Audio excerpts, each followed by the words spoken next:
If you had a bus ticket, it better be saying San Francisco, because that was the place to come. Castor Street was just starting to happen. It just started to feel like the village you always wanted. I think a lot of us came out here because we didn't quite fit where we were. I like the people here. They just seem more open. And I always wanted to meet a nice blonde surfer. All of America was feeling very confident that you could be much more sexual, and that was okay.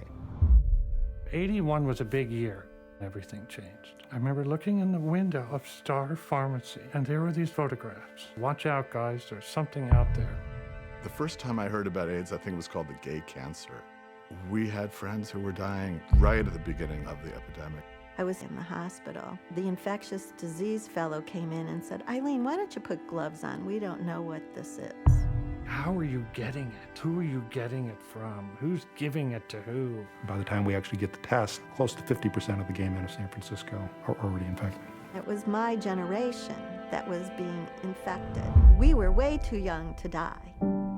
I just thought, God, where are you? Look at what's happening. It happened in this targeted community of people who were disenfranchised, and a whole group of other people stepped up and became their family. I remember my father saying, "These aren't family." And I said, "Yes, they are." It changed people's view of the gay community in a huge way.